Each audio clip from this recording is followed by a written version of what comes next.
Salut la gang, bienvenue à ce 79e épisode de Femmes de fer où je reçois la nouvelle directrice générale de l'Académie canadienne du cinéma et télévision section Québec, Maragour Mercado. On discute des plus grands défis qui attendent le milieu du cinéma et de la télévision dans les prochaines années.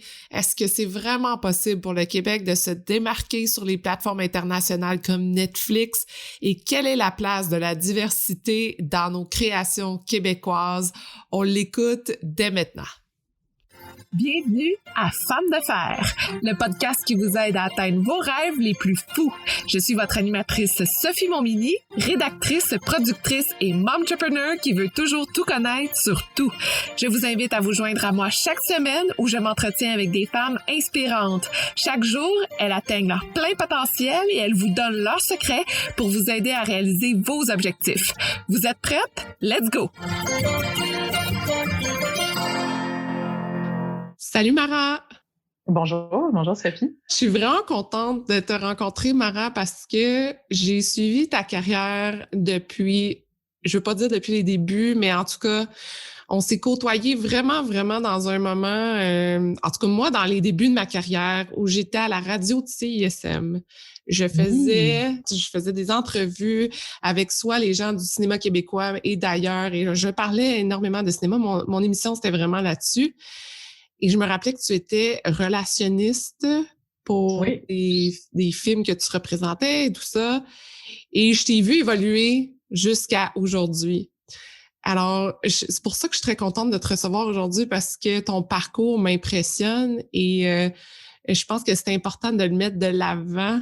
Et je suis très curieuse de voir comment toi, tu as vécu ce parcours-là professionnel. Oui, mais c'est drôle que tu mentionnes cette époque-là où tu dis que toi, tu commençais. Moi aussi, je commençais. J'étais une jeune relationniste de presse. Ça faisait très peu de temps que je travaillais spécifiquement en cinéma. Et avant ça, j'avais peut-être juste 2 ans en arrière de la cravate en relation de presse, en produit. Moi, je me rappelle ma première boss en relation de presse qui m'avait embauchée, Nathalie Bibeau de chez Nata PR, qui existe toujours. Oui. Je pense qu'elle s'appelle Nata maintenant. Nathalie Bibeau, elle m'avait dit, tu traites tout le monde égal, tu sais jamais qui va se retrouver où. Puis c'est la chose qui m'est vraiment restée tout au long de ma carrière parce que je l'ai vu encore et encore, tu sais, des gens qui ont des postes soit d'adjoint ou d'adjointe, à des postes de coordonnatrice, etc., se retrouvent aujourd'hui à des postes extrêmement élevés, à être mes homologues, à être des gens avec qui je dialogue tous les jours. Puis je pense que c'est quelque chose, c'est comme toi, tu m'as suivi, mais moi aussi, j'ai suivi ce que tu as fait dans ta carrière, où est-ce que tu es allé, etc. Fait que je pense que c'est intéressant quand on est des personnes d'une même génération à se suivre de cette façon-là. Je trouve ça le fun que tu dises ça parce que je dois avouer que c'est un des conseils que moi aussi j'ai reçu très tôt dans ma carrière, de dire tu sais jamais à qui tu as affaire parce que la stagiaire que tu embauches va peut-être être ta future patronne, on sait jamais. Mais moi, je suis vraiment curieuse de savoir qu'est-ce qui t'a amené vers le cinéma? C'était quoi cette passion-là qui a fait que finalement, c'est devenu ça ton travail puis tant d'années? C'est une question qu'on me pose souvent. Moi, je suis une cinéphile. Hein. J'ai pas étudié en cinéma. J'ai pas un background. J'ai pas travaillé en cinéma. J'ai pas produit de films, réalisé de films, etc. Ma grand-mère maternelle était une amoureuse du cinéma. Elle regarde à l'époque où Radio-Canada passait énormément de films à la télé. Ensemble, on regardait ces films-là à la télé. Je me rappelle d'avoir regardé les spéciaux de les films de Pierre Richard, les films de Louis de Funès, etc. avec elle. Et elle nous achetait pour ses petits-enfants à chaque année un carnet de billets. En fait, elle achetait pour elle un carnet de billets pour le festival Feu, le festival des films du monde. Et elle nous amenait à tour de rôle voir toutes sortes de films avec elle, qui n'étaient pas nécessairement des films pour enfants ni rien. Puis ça a vraiment très tôt développé cet amour-là du cinéma, puis cet intérêt-là pour le cinéma aussi. Puis après ça, ça a été une série, je dirais, d'heureux hasards. Moi, j'ai étudié en arts visuels et médiatiques. Et je suis entrée dans le milieu du cinéma un peu par la porte d'à côté, si on veut, en relation de presse. Je pense que ça s'est fait naturellement aussi. Puis, tu sais, oui, j'ai eu une spécialisation en cinéma, mais j'ai toujours travaillé en culture en général. Tu sais, je pense que le cinéma, ça s'inscrit dans le milieu plus large de la culture. Est-ce que tu vois une différence quand tu as commencé dans ce milieu-là au niveau du cinéma québécois jusqu'à aujourd'hui. Quel genre d'évolution t'as vu? D'un point de vue de relationniste de presse, mettons, quand j'étais relationniste de presse, même en 10 ans, j'ai vu les budgets fondre. Les budgets de promotion. Fondre, ah oui, les budgets de promotion. Je pensais que t'allais me dire le contraire. Non, les budgets de promotion ont fondu comme neige au soleil. La façon, j'ai vu aussi l'écosystème médiatique se transformer complètement, tu sais. Alors qu'au début de ma carrière, il y avait une multitude de journalistes et de médias et différents, tu sais, que ce soit à Montréal ou en région. Moi, je faisais énormément de tournées à l'extérieur de Montréal avec des films québécois. Puis, tu sais, il y avait des journalistes, il y avait des stations de radio différentes, il y avait des émissions différentes. Puis, tu sais, au fur et à mesure où le temps a avancé, on a vu cet écosystème-là diminuer, là, mais de manière quand même assez incroyable. Donc ça a beaucoup changé. Je pense aussi que le genre de cinéma qu'on fait au Québec, c'est la prise de conscience récente de faire un cinéma où est-ce que des voix multiples se font entendre. Je pense entre autres au cinéma par des personnes autochtones. Je pense au cinéma par des personnes racisées. Ça, c'est quand même assez nouveau. C'est quelque chose, au début de ma carrière, moi, je suis moitié argentine. Il y a peu de gens qui le savent ou qui le savaient parce que mon accent, j'ai un accent qui est tout à fait 100% québécois. C'est pas évident au premier abord, mais j'étais très souvent toute seule à ne pas avoir une origine autre que, disons, québécoise francophone, entre guillemets, de souche.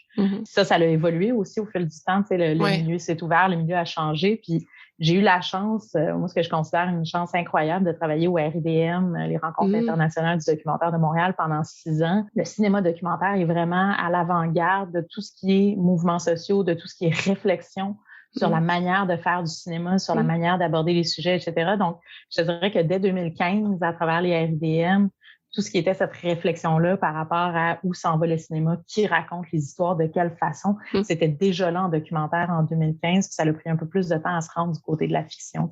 Est-ce que tu sens que toi, tu as eu un poids là-dedans dans ce changement-là de l'inclusion? Parce que je regardais, je pense que c'était une conférence que tu donnais justement sur l'importance de l'inclusion dans le milieu du cinéma et du documentaire. Et tu donnais l'exemple que, quelqu'un avait fait un documentaire sur les Autochtones et que finalement, pour déclarer leur amour à cette communauté-là, mais que finalement, ça avait été mal reçu dans la communauté autochtone. Et toi, ça t'avait ouvert les yeux sur le fait que, attends un peu, peut-être qu'il faut y aller à l'inverse, c'est-à-dire qu'il faut inclure des gens de ces communautés-là, à les amener à créer, à leur donner de la place pour qu'eux aussi se fassent voir. Ça a été comme on dit en bon français, un gros wake-up call. Ça, c'était justement en 2015. Pour répondre à la question, est-ce que j'ai eu un poids? Très franchement, je ne sais pas. Je sais pas, puis je pense pas que c'est important.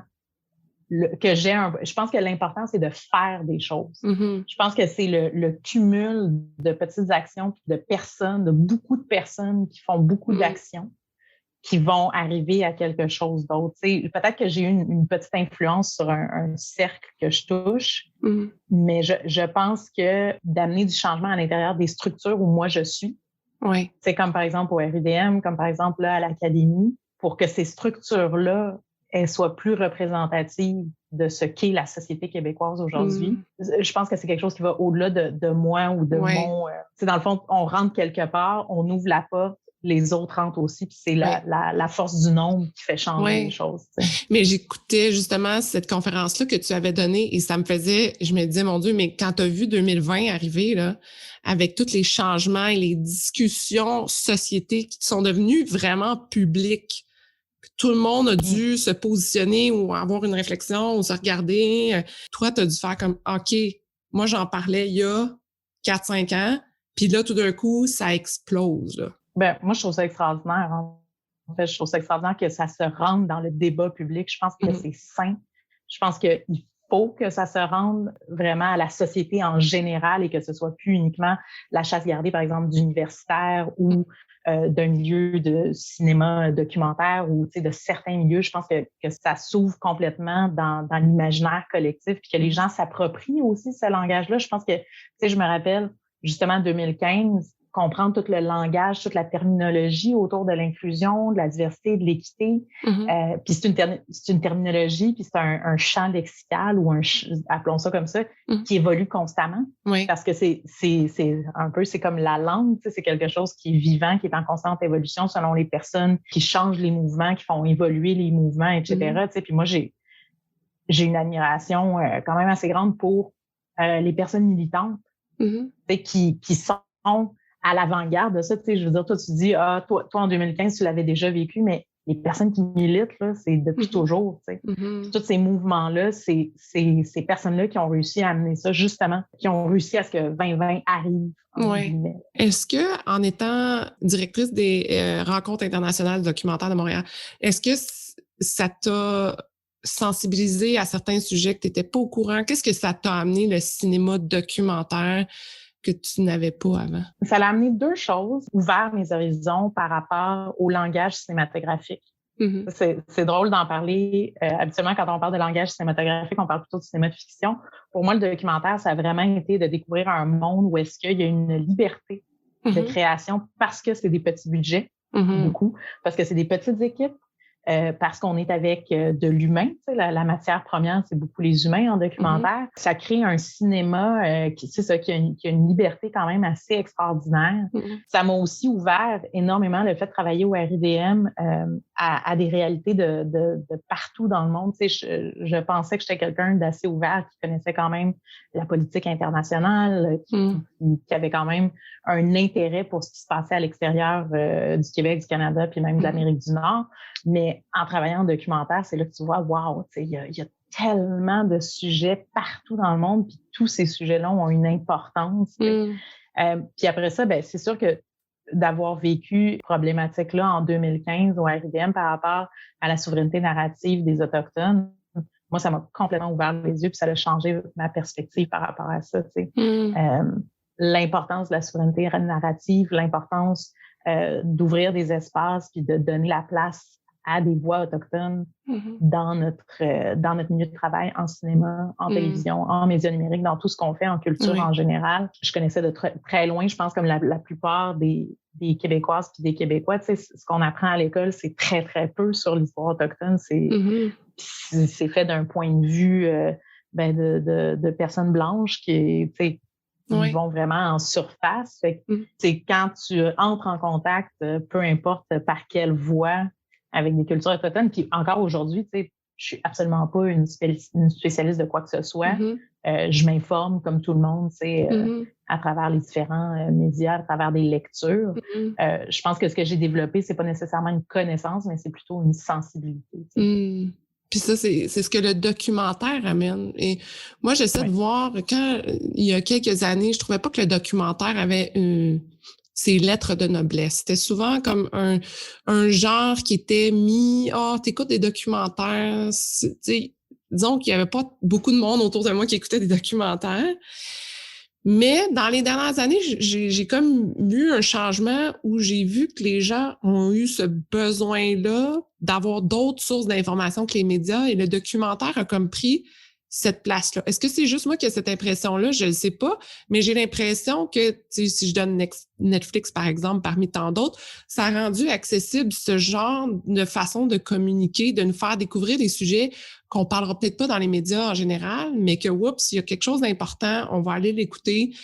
Puis c'est un documentaire. C'est comme une nouvelle façon, je trouve, de consommer le documentaire. Est-ce que toi, tu as vu ce changement-là? On est dans un monde où est-ce que l'information, elle est accessible de façon instantanée ou quasi instantanée partout et en quantité gargantuesque. Puis je pense que le cinéma documentaire, ce que ça l'offre, mais pas que, ça l'offre un point de vue spécifique sur un sujet donné. Je pense que les gens, ils ont soif de ça, d'avoir un point de vue sur quelque chose, de prendre le temps de développer un sujet sur 1 heure, 1 heure et quart, 2 heures, etc. Je pense que de plus en plus dans cette espèce de monde médiatisé et informé, on a besoin d'avoir des points d'ancrage, puis le documentaire offre ça.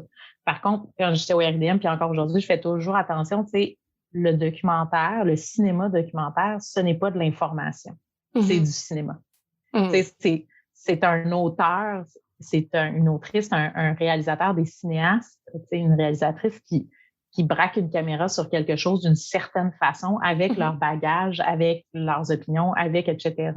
Donc, pour moi, le documentaire, c'est quelque chose qui est extraordinaire parce que ça t'ouvre une fenêtre sur le monde, mais à travers le regard de quelqu'un d'autre. Puis après ça, je pense que c'est à mesure que tu regardes du documentaire, à mesure que tu vois plusieurs documentaires peut-être sur un même sujet, tu te forges toi-même une opinion ou tu as une meilleure compréhension de quelque chose. Là, tu as passé plusieurs années au RIDM et là, maintenant, je veux qu'on parle de ton nouveau poste. Ça fait quelques semaines. Ça fait combien de temps que tu as ton poste? Depuis le 22 février. 22 février. Donc, tu es maintenant directrice de l'Académie canadienne du cinéma et de la télévision, section Québec. Oui. En gros, j'ai vraiment essayé d'aller chercher l'information là-dessus, puis j'essayais de comprendre ton poste. Faut que tu me le décrives. Explique-moi, en fait, c'est quoi tes objectifs dans ce poste-là? Je pense que de décortiquer qu'est-ce que l'organisation, l'Académie canadienne du cinéma et de la télévision, ça le dit, c'est un organisme qui est pan-canadien. Donc, c'est un organisme qui est basé sur l'adhésion des membres. Donc, il y a un membership et il y a le bureau principal, si on veut, qui est à Toronto, et il y a la section Québec qui s'occupe, entre autres, du Gala des Gémeaux. La mission de l'Académie, en général, que ce soit du côté du Canada ou du Québec, de faire rayonner l'excellence dans le cinéma, la télévision et les médias numériques. C'est sûr qu'à l'époque où ça a été créé, c'était télévision, cinéma, les médias numériques sont aussi ajoutés. Puis, il y a aussi tout l'accompagnement des membres professionnels tout au long de leur carrière, que ce soit en professionnalisation, en mentorat, etc. Je pense que la beauté de l'Académie, ce qui est intéressant, c'est que c'est un membership qui est extrêmement large. C'est-à-dire qu'il y a tous les corps de métier, mais il y a aussi la production, les télédiffuseurs. Donc, tu as autant quelqu'un qui fait de la perche que quelqu'un qui produit. Et donc, d'avoir toutes les composantes qui vont derrière et devant l'écran ou les écrans, c'est une espèce d'ONU, si tu veux, de notre industrie. Okay. Ça, moi, je trouve que c'est un mandat qui est quand même assez extraordinaire d'avoir tous les acteurs et les actrices de l'industrie autour d'une même table. Puis de dire, on reconnaît l'excellence, on fait de l'accompagnement. Puis je pense que c'était naturel pour moi de passer du documentaire à aller à quelque chose de plus large, puis d'essayer d'amener ce que j'ai accumulé comme savoir au fil des ans, ce que j'ai accumulé aussi beaucoup dans le développement de programmes de professionnalisation, de programmes d'accompagnement, parce que du côté des RIDM, on avait aussi le forum RIDM qui était le volet professionnel.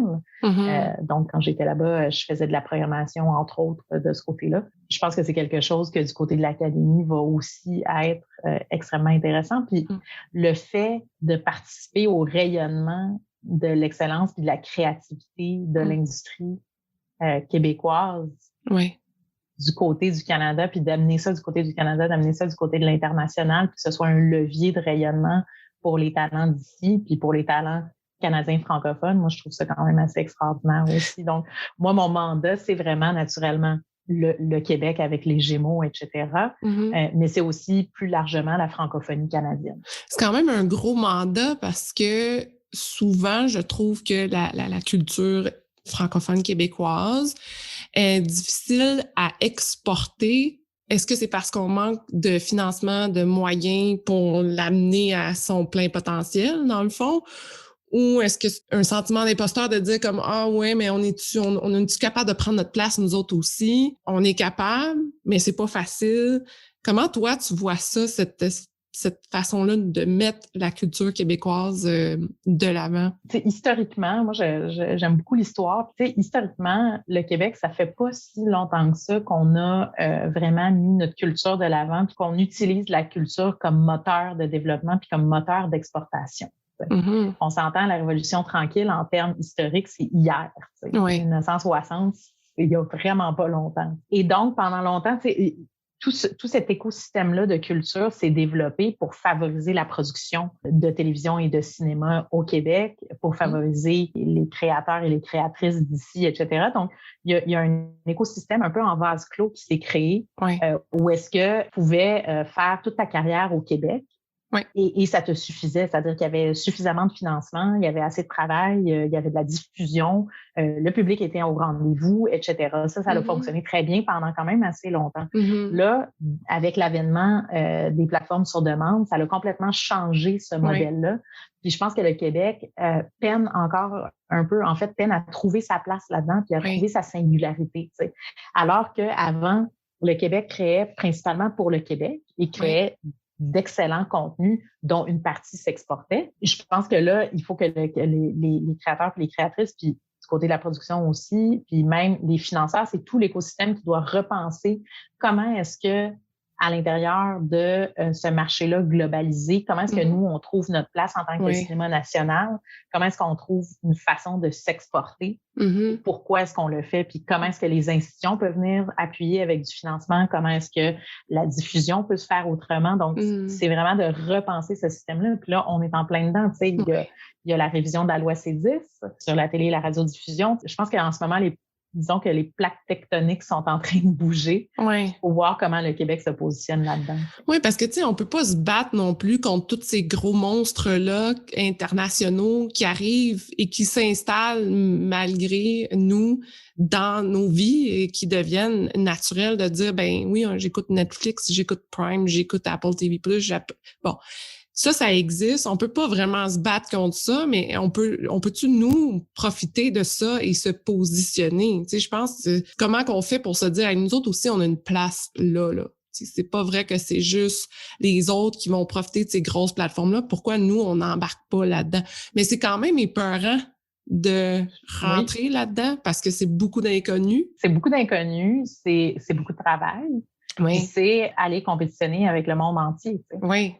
Mais je pense que le Québec a la créativité pour le faire, a l'ingéniosité aussi pour le faire. Je pense que ça va prendre du travail. Il y en a qui le font très bien, il y en a qui exportent peu, mais il y en a qui exportent et qui le font très bien. Oui. Tu sais, quand on parle mettons, de la télévision québécoise versus les plateformes, etc., il y a un mouvement qui est en train de se faire de ce côté-là. Le fait que la jeune génération soit beaucoup plus sur les plateformes qu'à la télévision traditionnelle, ça veut dire quelque chose. Ça veut dire que la télé, entre guillemets, traditionnelle, il y a un besoin qu'elle ne comble pas et que peut-être la télé traditionnelle, entre guillemets, ne comblera plus jamais. Et c'est là où le fait que la plupart des télédiffuseurs ont maintenant des plateformes aussi, leurs plateformes, etc., ces contenus-là se retrouvent plus proches de cette génération-là qui a grandi directement avec les plateformes. Cela dit, tu sais, je pense qu'il y a une chose à tenir en compte, c'est le fait que tu sais, je pense à les moins de 30 ans ou même les moins de 25 ans, tu sais, il faut que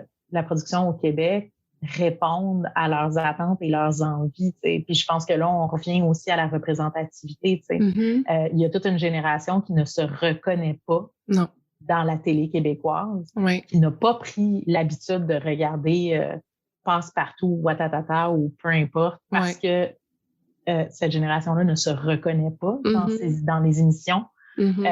Et donc, ont tout simplement délaissé la télévision produite au Québec pour s'en aller vers l'international, vers les plateformes et trouver des choses qui leur ressemblent plus. Le Québec doit faire mieux pour se rattraper. Tu sais, je pense qu'il y a des initiatives qui sont mises en place, mais je pense qu'on peut faire beaucoup mieux. Tu sais. Ça va passer non seulement par la représentativité à l'écran, qui est extrêmement important parce que c'est comme ça qu'on bâtit un imaginaire, mais c'est aussi derrière l'écran parce que c'est pas seulement la visibilité à l'écran, c'est comment est-ce qu'on raconte les histoires, de quelle façon est-ce qu'on fait le portrait d'une famille d'origine haïtienne. Malheureusement, trop souvent, on a tendance à tomber dans les clichés, puis ça, c'est parce que il n'y a pas tant de producteurs et de productrices que ça qui sont issus de la diversité. Il n'y a pas tant de réals qui sont issus de la diversité. Il n'y a pas tant de scénaristes qui sont issus de la diversité. Tu sais. J'espère que vous aimez l'entrevue autant que moi. Et pour suivre toutes les nouvelles du podcast Femmes de Fer, je vous invite à vous abonner à la page Instagram Femmes de Fer Podcast. Une chose que je parle et que je vois beaucoup, moi, justement dans les formes de type distribution, production, on pense souvent à une chose, c'est-à-dire on crée le film, on crée la série télé, puis un petit peu de trucs sur les médias sociaux. Puis souvent, je me dis, si on avait juste une meilleure vue d'ensemble, on serait capable de pousser plus loin la machine. Qu'est-ce qui fait qu'on on n'est pas capable de créer tout cet écosystème-là qui pousse ce contenu-là. Est-ce que tu le vois, toi, de ton côté, ça? Parce que moi, je le sentais beaucoup au niveau du magazine. Évidemment, ça évolue, ça change, puis c'est des gros bateaux à tourner parce qu'il y a plein de choses à penser. Mais, tu sais, je parlais à quelqu'un qui faisait du documentaire, puis elle disait, moi, je fais mon documentaire et c'est tout. Mais je suis comment, mais tu sais, t'as tellement d'informations, t'as tellement de choses, tu pourrais développer telle autre plateforme, telle autre chose. Ouais. Évidemment, il y a le financement, mais je me dis, comment ça se fait que nous, on pousse pas plus loin cette réflexion-là? Quand on parle de la fameuse découvrabilité, là, qui est un terme quand même assez galvaudé, il n'y a pas cette habitude-là, puis il n'y a pas nécessairement le savoir-faire. Tu sais, oui, ça prend du financement pour pouvoir faire cette promotion-là et ce marketing-là, appelons-le ce que c'est du marketing qui, au lieu, tu sais, avant, t'achetais ta demi-page dans le Journal de Montréal, ben là, cet argent-là, il faut que ça aille à un plan de promotion puis à un plan marketing dans les médias numériques, sur les médias sociaux, etc. Mais il n'y a pas encore complètement cette habitude-là. Puis je pense que les gens peinent à savoir exactement comment se positionner. On est comme à cheval entre deux systèmes en ce moment. Oui, c'est ça. On a encore toute la génération, on rigolait l'autre jour, un ami collègue, on se disait, tu sais, imagine si c'est tout du monde de 30 ans à la tête des télédiffuseurs puis des grosses boîtes de production, tu sais. Là, t'es complètement ailleurs. Là, oui. Mais là, on est vraiment entre deux générations où est-ce qu'on a les gens qui ont grandi avec l'Internet, puis il y a les gens comme moi qui n'ont une partie de sa vie, comme toi et moi, mais on se rappelle encore de quand l'Internet est arrivé, nous autres. Oui. Non, mais tu sais, ça fait quand même une grosse différence dans une mentalité. Il y a aussi le fait que souvent, on va demander à des gens qui sont pas équipés de s'occuper de ce volet-là. T'sais. Moi, je me rappelle, spécifiquement en documentaire, on demandait à des équipes qui sont sous-payées, qui déjà, font des miracles avec 3 bouts de ficelle. Hey, en plus, on va vous donner, je sais pas moi, 10 000 $ de plus pour que vous fassiez toute une campagne de promotion en ligne. Puis, l'équipe, ils sont comme, on s'est à peine payé. Même il y en a qui se sont pas payés sur ce projet-là. Puis là, on a 10 000 $ spécifiquement pour ça. On sait pas trop où l'appliquer. C'est pas tout le monde qui a dans ses équipes ou dans ses contacts ou dans sa façon de faire ce thinking-là, cette réflexion-là. Fait que je pense que ça prend énormément d'éducation, qu'il y ait vraiment une volonté de la part de l'industrie de s'en aller là. Ouais. Je pense qu'il y en a qui le font bien. Il y en a qui sont déjà dans ce secteur-là. Je pense entre autres à des médias comme Urbania, qui a pris à bras-le-corps ce type-là de marketing et de promotion. Oui. Je pense qu'il y en a d'autres qui ont beaucoup à faire. Beaucoup de travail de ce côté-là. Est-ce que toi, un de tes objectifs, c'est d'accompagner les gens à pousser ça? Le rôle de l'Académie, c'est effectivement de l'accompagnement, mais c'est de l'accompagnement. Nous, on n'est pas là pour de la formation. T'sais, on est là pour de l'accompagnement professionnel, pour du mentorat, etc. Je pense entre autres à l'INIS, qui a énormément de formations et de cours vraiment spécifiques là-dessus, qui est extrêmement important. C'est sûr que moi, je vois très bien, par exemple, des études de cas ou des conférences sur, OK, regarde, ce film-ci ou cette série télé-là, voici comment on l'a marketé, voici comment est-ce qu'on a bâti notre communauté, voici comment est-ce qu'on a augmenté le taux d'engagement, etc. En études de cas, peut-être dans des ateliers ici et là. Donc, toi, tes projets à long terme, là, ça fait quelques semaines que tu es là, mais c'est quoi tes objectifs? Qu'est-ce que tu veux développer? En ce moment, l'Académie du côté francophone, on a un programme de bourse de l'Académie pour la relève, c'est très bien, mais je pense qu'il y a matière à vraiment développer justement des programmes d'accompagnement, pour venir appuyer tous les programmes de formation qu'il y a à l'École nationale de l'humour, qu'il y a à l'INIS, ceux qui sortent de l'UQAM, ceux qui sortent de Concordia, ceux qui sortent d'ATM à Jonquière, de dire, OK, là, vous l'avez fait en études, dans l'industrie, comment ça se passe? On pense entre autres à des programmes d'accompagnement en variété. Comment tu fais vraiment du multicam sur un quiz, sur une quotidienne, sur programmes pour des scénaristes, des programmes pour de la réalisation télé ou première assistante réelle. On en discutait avec une réalisatrice télé qui disait en ce moment, il y a une pénurie d'assistantes réalisatrices. C'est vraiment de mettre de l'avant de les métiers qui sont derrière tous ces contenus-là, derrière ce qu'on voit sur nos écrans. Il y a tellement de gens qui travaillent à produire ce qu'on regarde. c'est extraordinaire. Puis, dans les 2 dernières années, ces gens-là ont travaillé dans des conditions extrêmes. Oui. Ils ont travaillé à l'intérieur des règles sanitaires par rapport à la COVID. Ça a été des défis après défis après défis. Puis, toutes ces personnes-là ont réussi à faire qu'on a une industrie qui continue à fonctionner aujourd'hui, qui continue à tourner, qui continue à sortir du contenu, à diffuser du contenu. C'est extraordinaire parce que moi, là, quand j'ai vu la pandémie, je me suis dit, on va arriver à une pénurie de contenu. Il n'y aura plus de séries télé, à un moment donné, il n'y aura plus de cinéma pour parler un certain laps de temps parce que juste la production c'est tellement demandant, il y a tellement de choses à prendre en bout de ligne que je me dis, ben, j'étais sûre qu'à un moment donné, il n'y allait plus rien avoir puis que les gens allaient faire, ben, voyons donc à quel point ça me manque dans ma vie, mais finalement, ça n'arrête pas. Puis ça, je veux vraiment lever mon chapeau à tout le monde qui a travaillé dans l'industrie pour ça et comprendre aussi toutes les règles sanitaires qui ont dû faire face pour nous produire du contenu de qualité, là. On va sortir de ça. Super ingénieux. Oui. Ah oui, puis il y a super ingénieux sur OK, comment tweaker les scénarios, comment trouver des voies de contournement, des solutions créatives, etc. Puis, tu sais, je pense que le Québec particulièrement, puis le Canada de façon plus générale, je me rappelle plus, c'est comme ça a été très peu le temps où les plateaux ont été vraiment fermés. Tu sais, je pense qu'on fait vraiment école en matière de réussite par rapport à ce qu'on a été capable de préserver comme production en cinéma, en télévision, en médias numériques. Tu sais. Je veux dire, on n'a rien à envier aux Américains ou même aux Européens en termes de machines puis d'ingéniosité pour que ça continue à rouler. Non, parce que souvent, on est aussi même un exemple pour eux qui viennent prendre nos trucs pour les amener dans leur production. Donc, tu sais, je pense que ça, c'est important. Puis moi, je voulais aussi souligner le fait que tu m'as tellement ramené dans les moments où moi, j'ai commencé dans le milieu de la télévision et du cinéma, où j'avais une idée en tête de dire, moi, je vais faire telle affaire.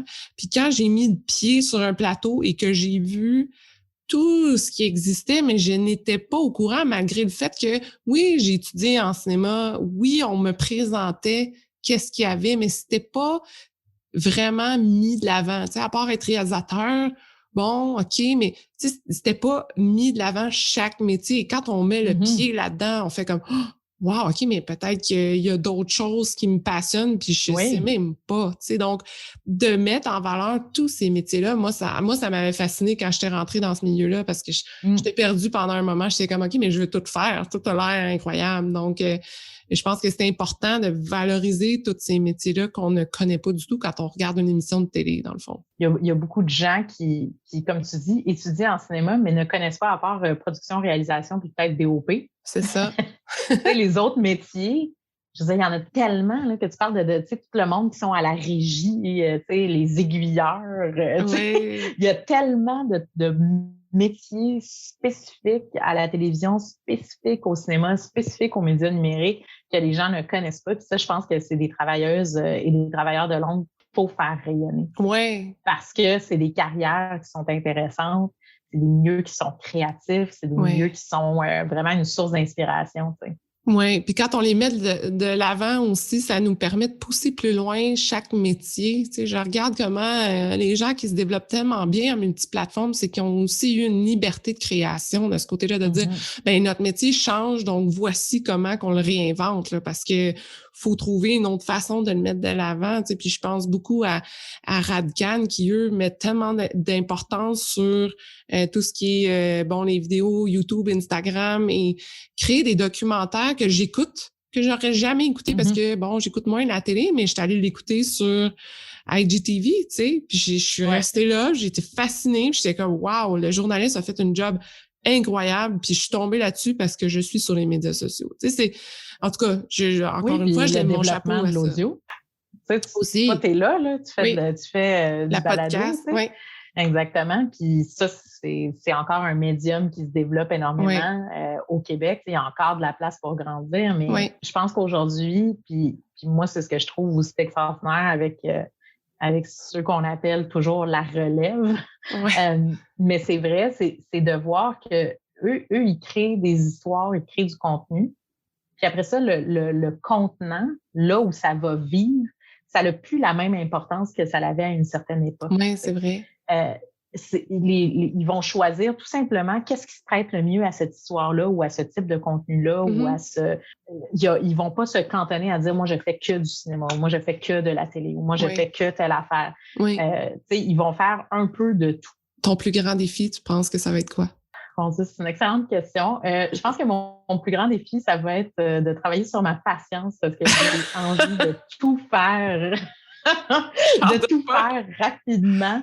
J'aimerais ça me réveiller un matin, de mettre une clé USB et d'avoir tout le savoir que je n'ai pas et de pouvoir l'ingérer directement dans mon cerveau. Mais j'ai appris avec le temps qu'il faut être patient. Puis après la première année, tu vas avoir appris une partie des choses. Puis là, la deuxième année, ça va être plus facile. Puis la troisième année, puis etc. Mais je pense que ça, c'est un grand défi. Puis après ça, je pense que le défi, il est constant pour des organismes de notre genre, c'est-à-dire d'être le plus collé possible à ses membres pour bien répondre à leurs besoins puis être un organisme qui est pérenne. Quelqu'un qui veut s'en aller dans le milieu du cinéma ou de la télé, qu'est-ce que tu lui dis là? D'être persévérante ou persévérant. Parce que c'est du travail, c'est pas une voie nécessairement facile.